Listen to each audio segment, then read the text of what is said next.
င်္ဂလာပါတကယ်ချင်းတို့ရေဒီနေ့တော့စိတ်ကောင်းစပြုတ်ကလေးပြုတ်ပြပေးပါမယ်စိတ်ကောင်းစပြုတ်ဖို့အတွက်ကတော့ဒါစိတ်ကောင်းကိုခုတ်ထစ်ပြီးတော့တေချာတက်စင်အောင်ဆေးထားမယ်ပြီးပြီဆိုလို့ရှိရင်တော့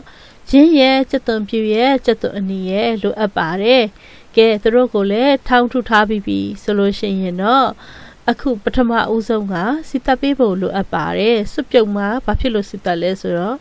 အနက်မှွေအောင်လို့ပါเนาะသူအတွက်ဒီချက်သွန်နေနောက်ပြီးတော့ရွက်အခောက်တွေကစီတက်ပြီးတော့အနက်ကိုမှွေအောင်ယူမယ်စိတ်ကောင်းကညှိတတ်တဲ့အတွက်ကြောင့်မလို့အမွှေးနံလေးတွေကိုထည့်ရပါမယ်เนาะကဲအဲ့တော့စီတက်ဖို့အတွက်ကလိုအပ်တာကကလဝေးရွက်ကဲတစ်ချပိုးကောက်ကဲလိုအပ်ပါတယ်ဒါကအနံ့ကိုလည်းမှွေးစေတယ်ပြီးလို့ရှိရင်လည်းတကယ်ကျမကြီးအတွက်လည်းအထောက်အကူပြုတဲ့ရွက်အခောက်တွေပါပဲเนาะကဲသူတို့ကိုမှွေးလာအောင်လို့စီတက်ပေးပါမယ်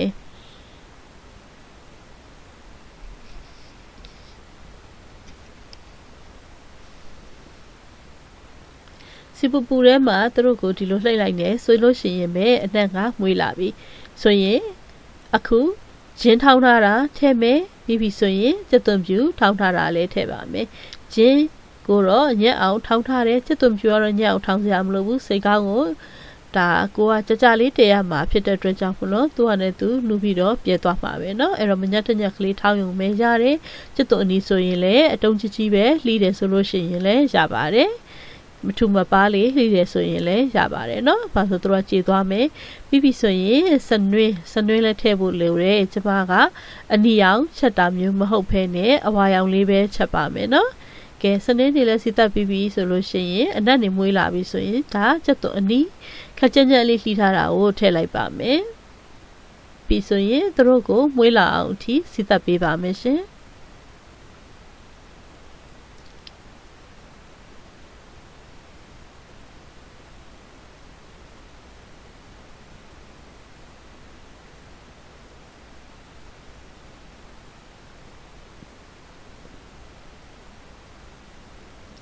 အနက်လေးရလဲမွေးလာမယ်ပြီးပြီဆိုလို့ရှိရင်ခန္ဓာနုအနေထားလေးကိုလည်းရောက်လာပြီဆိုလို့ရှိရင်တော့ဒါစီသက်တာပြီးသွားပြီဆိုတော့ခဏပြန်ပြီးတော့ဖယ်ထားလိုက်ကြရအောင်ကဲအခုကတော့စိတ်ကောင်းဝင်တဲ့ပါမယ်ခေါင်းသားတွေဆိုတော့သူကအယိုးတွေကြီးတယ်ဆိုတော့ကျမအိုးကြီးကြီးကိုပဲသုံးမယ်เนาะဒါမှရင်တွေကောင်းကောင်းပန်းပန်းဆူလို့လွယ်မယ်ဆိုတော့ကဲစိတ်ကောင်းတွေအကုန်လုံးကိုထည့်လိုက်ပြီးဒါတေးသေးချာချာကိုကတက်စင်အောင်ဆေးထားပြီးပြီเนาะဆေးတဲ့ခါမှလည်းကျမမကြီးနှစ်ရည်နဲ့ဆေးပါတယ်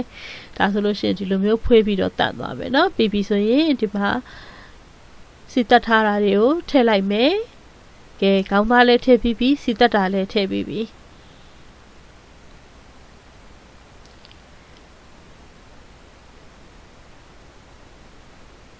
ပြီးပြီဆိုရင်အရသာအတွက်စားထည့်ပါမယ်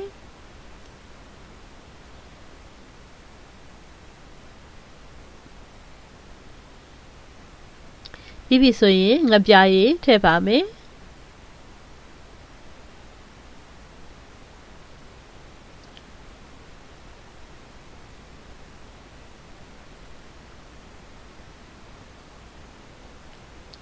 အထက်အောက်ကလေးနှက်ဆက်အောင်ဝေပေးပါမယ်ရှင်သူတို့ကိုဒါဒီလိုမှွေရင်းနဲ့ကိုကဒါအောက်ကမီးပြင်းပြင်းနဲ့တခါတည်းပဲလုံပြီးတော့ချက်တာပါနော်ကဲ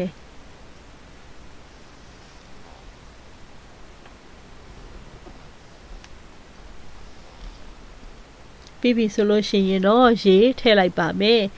ကျမဒီစိတ်သားကဒီကစိတ်သားတွေကတော့အရန်ကြီးမရှင်းဘူးเนาะသူကအရန်နုနုလေးပဲဆိုတော့တိတ်အကြာကြီးတက်စရာမလိုဘူးဆိုပေမဲ့ကျမကတော့ဒီဟာကိုဒီလိုမျိုးခေါင်းသားတွေမြုပ်သွားတဲ့အထိရေထည့်ပြီးတော့တဲတယ်ရေပြန်ပြီးတော့ကောင်းကောင်းပွတ်ပွတ်ဆူပြီးတော့ခန်းသလောက်ရှိရင်တစ်ခါပြန်မြုပ်အောင်ထည့်တယ်၃ခါပြန်ပြီးတော့တဲပါတယ်ဒီလိုမျိုးတော့ရင်ထဲဘာဖြစ်ဆိုတော့ကျမအကုန်လုံးခေါင်းသားတွေကကောင်းကောင်းနူးဣသွားတဲ့အထိပေါ့နော်ဖြစ်အောင်ပြီးဘေးသားတွေပေါ့နော်ဘေးသားတွေအကုန်လုံးပြုတ်ပြီးဣသွားတဲ့အထိအရေမှာအဓိကအရသာဝင်သွားတဲ့အထိကိုကောင်းကောင်းလေးတဲပေးတယ်၃ရေတဲပါတယ်ကဲပြီးပြီဆိုလို့ရှိရင်ဒါကတော့ဇီရာပါဇီရာကိုကျမလှော်မဲပြီးပြီဆိုလို့ရှိရင်ငရုတ်ကောင်းသူ့ကိုလည်းလှော်ပါမယ်အမုတ်ကျိတ်ပြီးသားတွေရှိပေမဲ့ပို့ပြီးတော့မှုေးအောင်လို့ကိုယ်တိုင်လှော်ပြီးတော့ထောင်းပါမယ်နော်ဒါက ကိုသုံးရည်ကောင်းကောင်းပွတ်ဆူအောင်တည်ပြီးပြီဆိုတော့ခါကြတော့မှဒီအမွှေးနံတွေကိုထပ်ပြီးတော့ထည့်ဖို့အတွက်ဖြစ်ပါတယ်ကဲငရုတ်ကောင်းပထမဦးဆုံးစပြီးတော့လောပါမယ်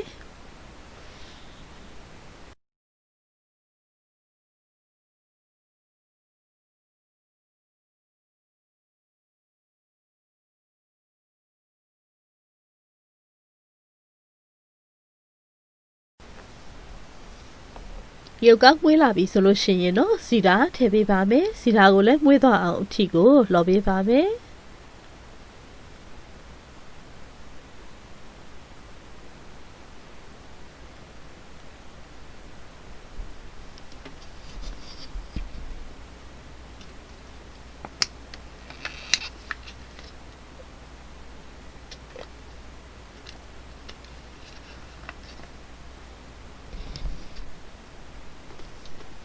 ကဲစီရာရောငရုတ်ကောင်းရောမွေးပြီဆိုလို့ရှိရင်တော့သူတို့ကိုထောင်းဖို့လိုအပ်ပါတယ်ကဲစွန်နာတော့ကရတာရှိပြီးသားနော်ဤနေပြီးသားစိတ်သားကိုခဏပြန်တင်ထားမယ်ပြီးပြီဆိုရင်ငရုတ်ကောင်းနဲ့စီရာကိုထောင်းပေးပါမယ်ကျမညက်ညက်ကလေးထောင်းပါမယ်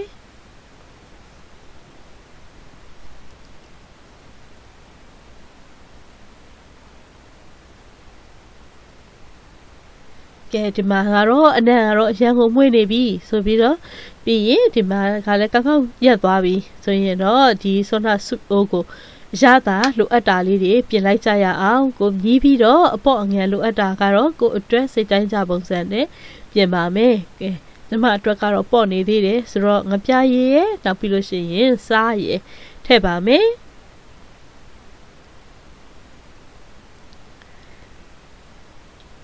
အယိုးမှာအယိုးဘေးနားမှာရှိနေတဲ့เนาะဒီဟိုစားကောင်းသားတွေအကုန်လုံးကနုဤနေပြီဆိုရင်ဒါဟာဒီအရေးမှာအရသာကရှိနေပြီဆိုရင်ကျမဒီမှာကအခုလောလောဆယ်မှာဟိုတချီငါးမှုန့်ကိုလည်းထည့်လိုက်ပါတယ်ဒီငါးမှုန့်ကိုထည့်တာမကြိုက်ဘူးဆိုရင်ဘာဆိုဘာမှမထည့်ဘဲနဲ့စားနဲ့เนาะငပြားကြီးနဲ့ပဲချက်ရင်ရတယ်ပြီးပြီဆိုလို့ရှိရင်စောနာတော့ထောင်းထားတဲ့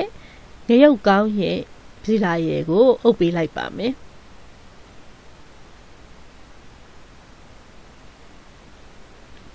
စိတ်ကောင်းကိုခုတ်တာတော့ကျွန်မဆိုင်မှာပဲเนาะသူတို့ကဒီမှာဆက်တယ်လှီးပေးတယ်ကိုကြိုက်တဲ့ပုံစံဆိုတော့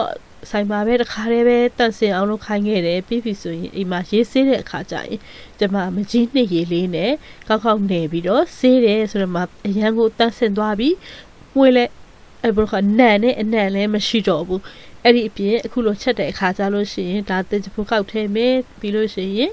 ကလဝေးရက်လည်းထည့်တယ်ပြီးပြီးဟင်းကောင်းကိုစိတ်တိုင်းကြရပြီးနူးပြီးပွက်ဆူသွားပြီဆိုတော့မှငရုတ်ကောင်းတဲ့စီတာကိုလည်းအုပ်ပဲဆိုရင်ဒါအနံ့လည်းအရန်ကိုမှွေးကြိုင်နေမဆလာနံ့လိုမျိုးပြင်းတဲ့အနံ့ကြီးကိုလည်းမဟုတ်ဘူးမှွေးတဲ့အနံ့ကိုပဲသွားတယ်အရသာရှိတဲ့စိတ်ကောင်းဆုပ်တစ်ခွက်ကိုရပါပြီเนาะဒီဆုပ်နဲ့ဒါနံပြားနဲ့လိုက်ဖက်တယ်အရန်ကိုလိုက်ဖက်တယ်ပေါ့เนาะဆိုတော့ကဲအရသာရှိတဲ့ဆုပ်တစ်ခွက်ကိုရရှိပါပြီကျမကကောင်းကောင်းသားတွေပြုတ်သွားတဲ့အထီကိုတည်တင်တဲ့အတွက်သုံးရည်တည်ပါတယ်နော်ကဲရတာရှိရဲ့ကလေးတစ်ခွက်ကိုအင်သားတွေကိုကျွေးဖို့ပြင်ဆင်လိုက်ကြရအောင်နော်ရန်ကိုလွယ်ကူတဲ့ရိုးရှင်းနဲ့ပြီးရင်ရတာရှိတဲ့စိတ်သားချက်တဲ့အခါမှာညီတဲ့ကြောက်တဲ့လူတွေအတွက်လည်းဒါညီလန်းကောင်းလေးတစ်ခုပါပဲရှင်ကဲတကယ်ချင်းတွေအားလုံးကျမရဲ့ page ကို subscribe လေးလုပ်ပေးထားပါအောင်နော်ပတ်စင်ပတ်တိုင်းပဲစူးစမ်းပြီးတော့ချက်ပြပေးသွားပါမယ် like and share လုပ်ခြင်းဖြင့်ကျမရဲ့ page လေးကိုအားပေးကြပါအောင်ရှင်ကြည့်ရှုနေတဲ့ငယ်ချင်းတွေအားလုံးပဲပျော်ရွှင်ချမ်းမြေ့ကြပါစေကဲနောက်တစ်ပတ်မှာလည်းပြန်လဲတွေ့ကြပါအောင်မယ်နော်စူးစမ်းပြီးတော့ချက်ပြပေးသွားပါမယ်ရှင်